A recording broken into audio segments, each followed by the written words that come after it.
1971లో east Pakistan బంగ్లాదేశ్గా అవతరించినప్పుడు అప్పుడున్నటువంటి పరిస్థితి ఏంటంటే రమారమి దాంట్లో సగం పైబడి అక్కడ జనాభా ఎవరైతే ఉన్నారో ఇస్లామిక్ భావజాలం ఉండి, అంటే మనకు టూ నేషన్ థియరీ అంటారు, దో కౌమీ నజరియా, అంటే హిందువులు ముస్లిమ్స్ ఇద్దరు కలిసి ఉండలేరు అని నమ్మినటువంటి వాళ్ళ సంఖ్య రమారమి 50-60% ఉంది. ఇన్ఫ్యాక్ట్ 90% అన్నా మనం పెద్దగా దాన్ని ఆశ్చర్యపడక్కర్లేదు. వాళ్ళ విభేదాలంతా భాషలో వచ్చింది. వాళ్లకు ఉర్దూ అన్నది కామన్ భాష పెట్టేసరికి బంగాలీలు దాన్ని వ్యతిరేకించారు. బంగాలీ భాష మాకు చాలా ఇంపార్టెంట్, మాకు ఉర్దూ రాదు, కాబట్టి మేము దీన్ని యాక్సెప్ట్ చేయమని చెప్పారు వాళ్ళు. దానివల్ల అక్కడ ఏమైందంటే ఉద్యమం జరిగింది. కానీ వాళ్ళలో ఉన్నటువంటి డీప్గా ఉన్నటువంటి ఏదైతే మనకు ఒక విధమైనటువంటి ఛాందసవాదం ఉందో అది పోలేదు. పైపెచ్చు పాకిస్తాన్ ఓడిపోయినా కానీ కూడా పాకిస్తాన్ అసెట్స్ అక్కడ ఉండినారు. మనం చూసాం షేక్ ముజిబుర్ రెహమాన్ 1971లో ఆయన ప్రధాని అయిన తర్వాత కూడా 4 ఏళ్ల లోపల ఆ దేశాన్ని స్థాపించినటువంటి షేక్ ముజిబుర్ రెహమాన్నే చంపేశారు. వాళ్ళ మొత్తం కుటుంబాన్ని చంపేశారు. కాబట్టి ఆ దేశంలో ఉన్నటువంటి ఛాందసవాదం అప్పటి నుంచి ఉన్నది. దేశం ఫామ్ అవ్వక ముందు నుంచి ఉన్నది, దేశం ఫామ్ అయిన తర్వాత కూడా దాంట్లో అలాగే కొనసాగింది. కాబట్టి దాంట్లో పెద్ద ఆశ్చర్యపడాల్సింది ఏం లేదు. ఈరోజు షేక్ హసీనా అక్కడి నుంచి పారిపోయి వచ్చిందంటే కనుక ప్రాణాలతో వచ్చింది, అది చాలా పెద్ద విషయం. ఎందుకంటే గతంలో వాళ్ళ ప్రధానులు ఎవరున్నారో లేదా ఆర్మీ జుంటా ఉన్నారో వాళ్ళందరినీ చంపేసినటువంటి ఉదంతాలు అక్కడ ఉన్నాయి. కాబట్టి ఇప్పటికి కూడా వాళ్ళలో ఆ పాకిస్తానీ భావజాలం అన్నది చాలా డీప్గా ఉన్నది. అక్కడ పెద్ద సెక్షన్ చాలా కట్టర్ ఇస్లామిక్ జిహాదీని నమ్మేటువంటి వాళ్ళు ఉన్నారు. మన దేశంలో కూడా వాళ్ళు చాలా బాంబులు పెట్టి చాలా గొడవలు చేసినటువంటి విషయాలు మనం చూసాం మనం. కాబట్టి ఇది ఎప్పుడో ఒకప్పుడు జరుగుతుంది అని అనుకున్నాం. షేక్ హసీనా తను ఒక విధమైనటువంటి పాలన, చాలా దృఢమైన పాలన ఇవ్వడంతో ఇది పెద్దగా వాళ్ళు ఏం చేయలేకపోయారు. కానీ ఇది నివురుగప్పిన నిప్పులా అప్పటి నుంచే ఉన్నది. గత సంవత్సరం నేను సాయి ఇద్దరు బంగ్లాదేశ్కి వెళ్ళినప్పుడు వారం రోజులు తిరిగి వచ్చాము మేము. సిల్హట్ నుంచి కింద చిట్లగాంగ్ దాకా అన్ని మహా గొప్ప క్షేత్రాలు తిరిగి వచ్చాము మేము. అక్కడికి వెళ్తే సిల్హట్లో చైతన్య మహాప్రభు ఆయన జన్మస్థలం అయినటువంటి క్షేత్రంలో రుద్రాభిషేకం చేసిన తర్వాత ఒక పెద్ద ఆయన, మాకంటే చాలా పెద్ద ఆయన, వచ్చి కాళ్ళకి దండం పెట్టాడు. ఆయన, మీరు నాకెందుకు దండం పెడుతున్నారు అంటే ఆయన ఏడుపు మొదలుపెట్టాడు, ఏడ్చేస్తున్నాడు. ఆయనకు మా భాష రాదు, మాకు ఆయన భాష అర్థం కాదు, కానీ ఆయనలో ఉన్నటువంటి బాధ మాకు అర్థమైంది. అంటే షేక్ హసీనా ఉన్నప్పుడు కూడా అక్కడ హిందువులు సురక్షితంగా లేరు. సో ఈ పరంపర అన్నది చాలా కాలంగా నడుస్తున్నది. 1947లో బహుశా అక్కడ 30-35% దాకా హిందువులు ఉండిండొచ్చు. వాళ్ళు 47లో చాలామంది వచ్చేసారు ఇటు. తర్వాత 71 వచ్చేసరికి అది 22% పడిపోయింది. వీళ్ళందరూ ఏమయ్యారు? ఇప్పుడు అది 8% ఉంది. అంటే ఇంతమంది వాళ్ళు ముస్లిమ్స్గా కన్వర్ట్ అయ్యారా, వాళ్ళని చంపేశారా, అక్కడి నుంచి తరిమేశారా, ఇవన్నీ కూడా పెద్ద ప్రశ్నలు. కాబట్టి ఆ దేశంలో ఇటువంటి సమస్య అన్నది ముందు నుంచి ఉన్నది. దాంట్లో ఈరోజు మనం ఏదో స్పెషల్గా చూడట్లేదు. ఎంతో కాలంగా ఉన్నటువంటి దానికి పర్యవసానమే ఈరోజు చూస్తున్నాం.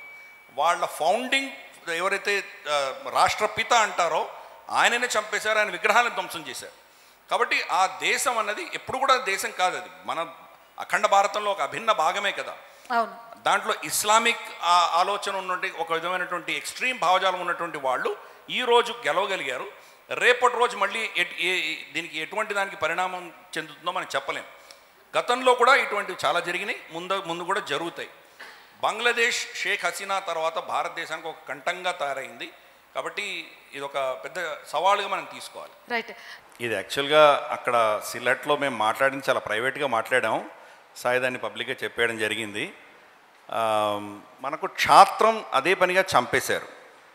1857 రెవల్యూషన్ తర్వాత బ్రిటిష్ మన దగ్గర నుంచి అస్త్రశస్త్రాలు తీసేసుకున్నారు. పోలీస్ యాక్ట్స్ కానీ అప్పుడు వచ్చినటువంటి చట్టాలు ఏవైతే ఉన్నాయో, ఆర్మ్స్ యాక్ట్ కానీ, ఇవన్నీ కూడా మనల్ని నిరస్త్రులు చేసేసారు. దాంతో కానీ వాళ్ళు ఏం చేశారంటే ముస్లిమ్స్ దగ్గర వచ్చేసరికి దాన్ని ఇంప్లిమెంట్ చేయలేదు. వాళ్ళ దగ్గర అస్త్రాలు ఉన్నాయి. మనం ఫర్ ఇన్స్టెన్స్ మన షహీన్ బాగ్లో చూసాం, మనం షారుఖ్ ఖాన్ అన్న దగ్గర గన్ను తీసుకొని వచ్చాడు, కానీ ఇటు సైడ్ ఉన్న వాళ్ళకి ఎవరి దగ్గర అస్త్రాలు లేవు. కాబట్టి మన దగ్గర అస్త్రం లేకపోతే మనల్ని డిఫెండ్ చేసుకోలేం. రూల్ ఏంటంటే వయలెన్స్ అన్నది ఏదైతే ఉంటుందో అది ఒక ప్రభుత్వం మాత్రమే చేయాలి అన్నది చట్టం. ఎప్పుడైతే ప్రభుత్వం వైఫల్యం చెందిందో, ప్రభుత్వం దాన్ని కాపాడలేకపోతున్నదో, అప్పుడు మనల్ని మనం కాపాడుకునే అధికారం మనకున్నది. ఈ అస్త్రశస్త్రాలని మనల్ని కాపాడుకోవడానికి ఉంచుకోవాలి. సో అక్కడ వాళ్ళకి కొన్ని సూచనలు ఇచ్చాను నేను. ఆ సూచనలు చెప్తాను నేను. ఒకటి, సాయి చెప్పింది, అందరి ఇళ్ళలో అస్త్రాలు పెట్టుకోమని చెప్పాను. రెండవది ఏం చెప్పానంటే, దసరా కావచ్చు, దీపావళి కావచ్చు, హోలీ కావచ్చు, ఇటువంటివి పండగలు వస్తాయి. ఆ పండగల సమయంలో మీరు మీ పిల్లలకి కత్తి సాము కానీ ఇటువంటివన్నీ వాడేది నేర్పించి వీధులలో మీరు ఒక ర్యాలీ చేయండి. ర్యాలీలో ఏం చెప్తారు, ప్రభుత్వం కానీ ఇంకెవరైనా మిమ్మల్ని పోలీస్ కానీ ఆక్షేపణ చెప్తే, ఇది దుర్గా అమ్మవారు మహిషాసురుడిని ఎలా చంపింది అని మేము రిక్రియేట్ చేస్తున్నాము. అలాగే ఇటువంటివన్నీ కూడాను మనం ఆల్రెడీ ఆయుధ పూజ చేస్తున్నాం కాబట్టి ఇటువంటివన్నీ కూడాను మీరు మళ్ళీ రెప్లికేట్ చేయండి. దాంతో ఏమవుతుందంటే మీ మీద దాడి చేయడానికి వాళ్ళు 10 సార్లు ఆలోచన చేస్తారు. మీ దగ్గర అస్త్రాలు ఉన్నాయి, మీరు ఎవరిని హింసించడానికో కొట్టడానికో మీరు చేయట్లేదు, మిమ్మల్ని మీరు రక్షించుకునే దిశగా మీరు చేస్తున్నారు.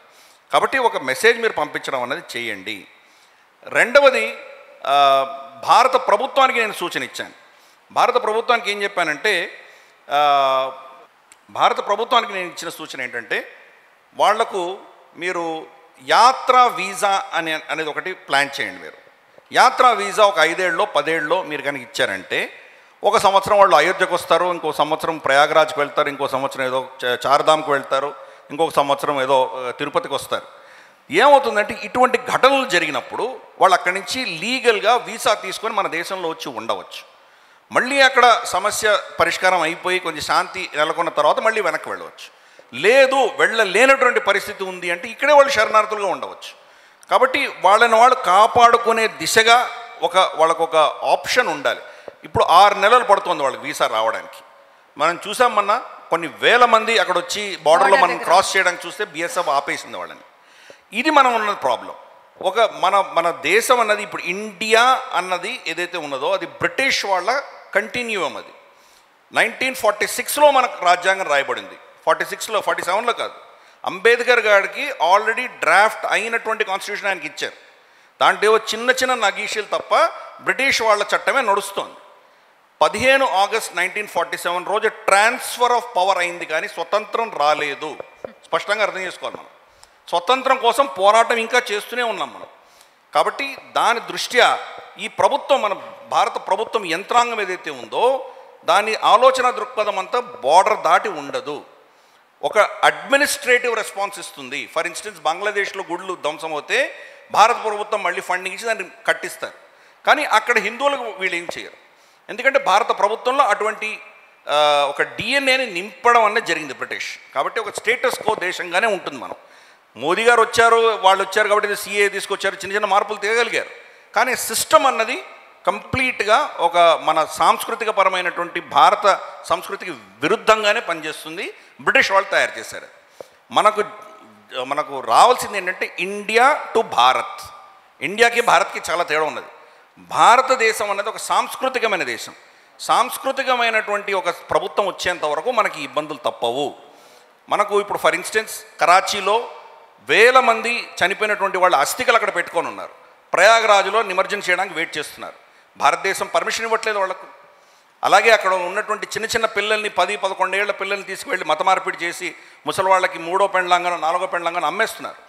2 సంవత్సరాలు తిరంగానే వాళ్ళని ప్రాస్టిట్యూట్స్గా తయారు చేస్తున్నారు. ఆ పిల్లలకి ఏమైనా రక్షణ కలిగించగలమా? వాళ్ళు వెళ్ళి వీసా తీసుకోవాలంటే ఇస్లామాబాద్ దాకానో లాహోర్ దాకానో వెళ్ళాలి. అంత దూరం ప్రయాణించే వాళ్ళ దగ్గర ధనమే పైసలే ఉండవు. అక్కడ క్యూల్లో నిలబడాలి.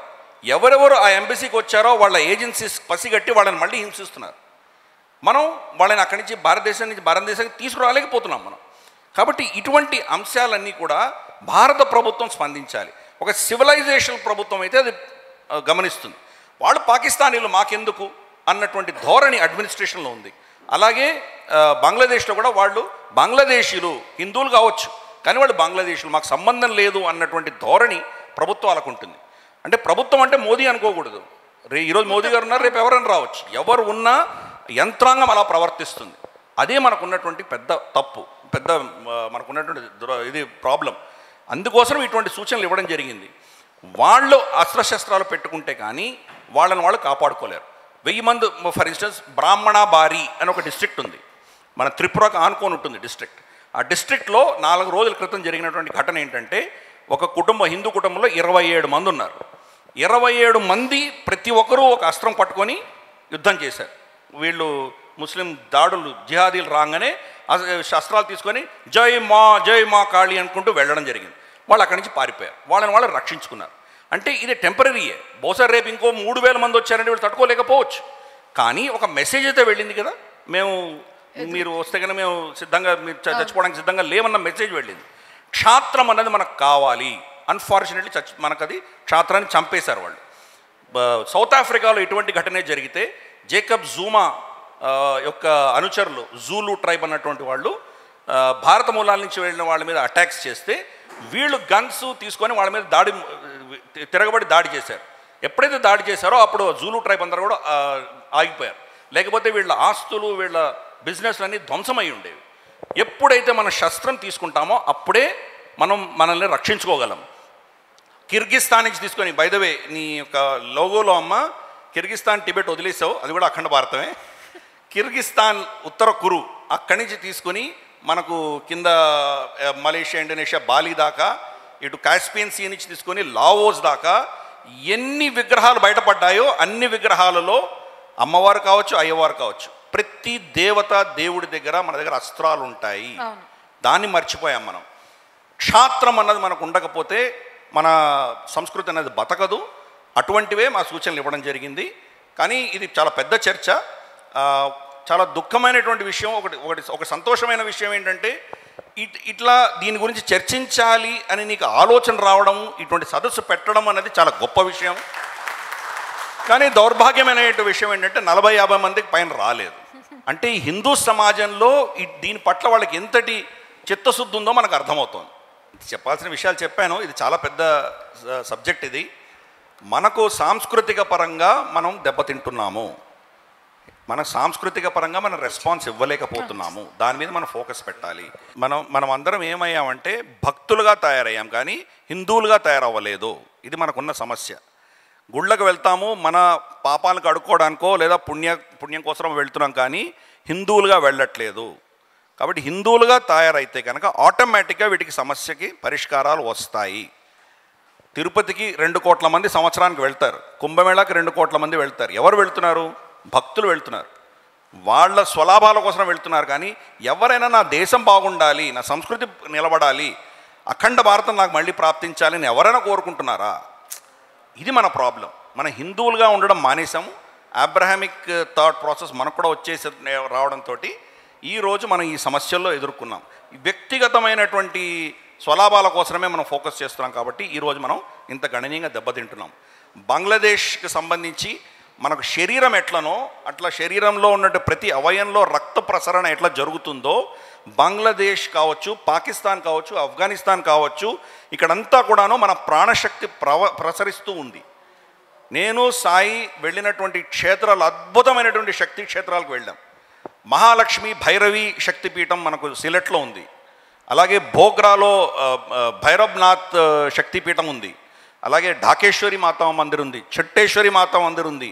అలాగే ఆదినాథ్ మందిర్, చంద్రేశ్వర్ మందిర్, ఇటువంటి కాక్సస్ బజార్ ఎక్కడ చూసినా మనకు శక్తిపీఠాలు ఉన్నాయి, అయ్యవారి పీఠాలు ఉన్నాయి. గతంలో మనకు వీళ్ళు అఘోరీలు, తర్వాత కాపాలీలు, తర్వాత ఈ ఎవరైతే మనకు ఈ సాధువులు ఉన్న నాగా సాధువులు, వాళ్ళు తరచూ అక్కడికి వెళ్తుండేవాళ్ళు. ఈ గీత గీయడంతో, ఈ బార్డర్స్ తయారం చేయడంతో వాళ్ళు వెళ్ళడం మానేశారు. దాంతో ఇవన్నీ దెబ్బతిన్నాయి. అలాగే మనకు పాకిస్తాన్లో హింగ్లాజ్ మాతా మందిర్ కావచ్చు, ఇవన్నీ కూడాను మనం కోల్పోయాం. ఒక విధమైనటువంటి ఊపిరి తీసుకుంటున్నటువంటి శరీరంలో మీరు కట్ చేస్తే ఏమవుతుందో ఇప్పుడు ఆ పరిస్థితులన్నీ అలాగే ఉన్నాయి. కాబట్టి కనీసం దాని మీద అవగాహన మనకు ఉన్నదా? ఇది పెద్ద ప్రశ్న. సో ఇది పెద్ద సబ్జెక్టు. తర్వాత బంగ్లాదేశ్లో ఉన్నటువంటి సమస్యల గురించి ఇప్పుడు మనం అందరం కూడా ఫోకస్ చేయాలి. కనీసం దాని గురించి నువ్వు ఆలోచన చేసావమ్మా, దానికోసం నేను చాలా అభినందిస్తున్నాను. గిరిధర్ గారు ఒకటి చెప్పండి, ఇప్పుడు బంగ్లాదేశ్లో పరిస్థితులు అంతర్జాతీయంగా ఏమైనా ప్రభావం చూపించే అవకాశం ఉంటుందంటారా? అంటే ఇది చైనాకు అమెరికాకు ఇద్దరి మధ్య జరుగుతున్నటువంటి గ్లోబల్ గేమ్లో భారతదేశం ఒక పావుగా ఇరుక్కున్నాం మనం. వాళ్ళిద్దరి మధ్యలో జరిగింది. సిపిఈసి అని వాళ్ళు ఒకటి పెట్టుకున్నారు చైనా పాకిస్తాన్లో. China Pakistan economic corridor, Gwadar నుంచి కష్గర్, జింగ్జియాంగ్లో ఉన్నటువంటి కష్గర్ దాకా వాళ్ళు ఒక రోడ్డు వేసుకుంటే ఈ మలక్కా డైలమా అని ఒకటి ఉన్నది. వాళ్ళు సింగపూర్ నుంచి దాటి వాళ్ళు వస్తే కనుక చిన్న 25 కిలోమీటర్లు మాత్రమే సముద్రం ఉంటుంది. అక్కడి నుంచి వాళ్ళు రావాలంటే భారతదేశం వాళ్ళని ఎప్పుడైనా ఆపేయచ్చు. ఆ భయంతో వాళ్ళు పాకిస్తాన్ తోటి ఒప్పందం చేసుకున్నారు. అన్ఫార్చునేట్లీ ఆ సిపిఈసి మొత్తం నాశనమైంది. డాక్టర్ మెహరాన్ బలూచ్ అని చెప్పి చాలా డాక్టర్ ఆవిడ, చాలా చిన్న వయస్కురాలు, లక్షల మందిని మొత్తం ఆల్మోస్ట్ బలూచిస్తాన్ అంతా గోడర్లో తీసుకొచ్చింది ఆవిడ ధాటికి తట్టుకోలేక చైనాను పాకిస్తాన్ వెలవల్లాడుతున్నారు. అలాగే గిల్గిట్ బాల్తిస్తాన్లో కూడా చైనా కబ్జాలో ఉన్నటువంటి జింగ్జాంగ్ వెళ్ళేటువంటి ప్రాంతం కూడా ఈరోజు అక్కడ ధర్నాలు జరిగి ఆపేస్తున్నారు. దాంతో China Pakistan economic corridor fail అయింది కాబట్టి ఇంకొక ప్రత్యామ్నాయం చైనాకు కావాలి. బంగ్లాదేశ్ వాళ్ళకు ప్రత్యామ్నాయంగా ఉంది. బంగ్లాదేశ్ నుంచి వాళ్ళు మియన్మార్కు వెళ్తారు. మియన్మార్లో అరక్కన్ ఆర్మీ కావచ్చు లేదా మియన్మార్ ఆర్మీ కావచ్చు, వీళ్ళిద్దరికి కూడా చైనా ఫండింగ్ ఇస్తుంది. కాబట్టి ఇక్కడి నుంచి వాళ్ళు ఒక డైరెక్ట్గా వెళ్ళగలిగితే వాళ్ళు చెంగుడుకు వెళ్ళగలరు. అంటే భారతదేశం రేపు వాళ్ళకు కాపు కాసి వాళ్ళని అడ్డుకునే పరిస్థితి అంటూ వస్తే వాళ్ళకు ఒక ప్రత్యామ్నాయం ఉంటుంది. కాబట్టి ఇంటర్నేషనల్గా వాళ్ళకి కావాలి. అమెరికాకి ఏంటి, అటువంటి యాక్సెస్ చైనాకు ఉండకూడదు అని వాళ్ళు ప్లాన్ చేస్తున్నారు. ఇంతకాలం వాళ్ళు బంగ్లాదేశ్ పట్టించుకోలేదు, కానీ ఇప్పుడు చైనా దాన్ని ప్రయత్నం చేస్తుంది. చైనాని రాకుండా అడ్డుకోవాలి. భారతదేశం అడ్డుకున్నా లేకపోయినా మేము అడ్డుకుంటామని వాళ్ళు ప్రయత్నం చేస్తున్నారు. కాబట్టి వాళ్ళిద్దరి మధ్యలో జరుగుతున్నటువంటి పోరులో మనం అడ్డకర్తలో ఇరుక్కున్నాం. మనం ఇంటర్నేషనల్గా దీనికి రిపరక్షన్స్ తప్పకుండా ఉంటాయి. ఎందుకంటే మనకు ఇదివరకు 2.5 ఫ్రంట్ వార్ ఉండేది. ఒకటి చైనా, ఒకటి పాకిస్తాన్, ఒక అంతర్గతమైన శత్రువులు. ఇప్పుడు బహుశా 3.5 4.5 ఫ్రంట్ వార్ అయ్యేటువంటి పరిస్థితి ఈరోజు ఉన్నది. బంగ్లాదేశ్ పోరస్ బార్డర్ని వాడుకొని పాకిస్తాన్ మన దేశంలో విద్రోహ శక్తులను పంపించేటువంటి ప్రమాదం ఉన్నది. కాబట్టి ఇవంతా కూడాను మన సెక్యూరిటీ పరంగా మనకు భయంకరంగా దెబ్బలు తినేటువంటి రోజులు ఉన్నాయి. అప్రమత్తంగా ఉండాలి మనం. ఇంటర్నేషనల్లీ భారతదేశాన్ని కంట్రోల్ చేసే శక్తులు ఎవరైతే ఉన్నారో వాళ్ళు ఈరోజు బంగ్లాదేశ్లో చేసింది భారతదేశంలో కూడా చేసే ప్రయత్నం చేస్తారు. కొంతవరకు సక్సెస్ అయ్యారు. వాళ్ళు 240కి మాత్రమే ఈరోజు బీజేపీ వచ్చిందంటే కనుక వీళ్ళ ఎఫర్ట్స్ కొంత గొప్ప గుణం చూపించాయి. రేపటి రోజు వాళ్ళు ఇంకా మరి ఎటువంటివి తీసుకొస్తారో తెలియదు. రాహుల్ గాంధీ ఆల్రెడీ వార్నింగ్ ఇచ్చాడు, గుజరాత్ మేము గెలుస్తున్నాం అన్నాడు. గుజరాత్లో ఎటువంటి అల్లర్లు రాబోతున్నాయో, ఎటువంటి విద్వేషాలు రెచ్చగొట్టబోతున్నారో మీరు ఎక్స్పెక్ట్ చేయొచ్చు. కాబట్టి మనకు అవేర్నెస్ అనేది చాలా ఇంపార్టెంట్.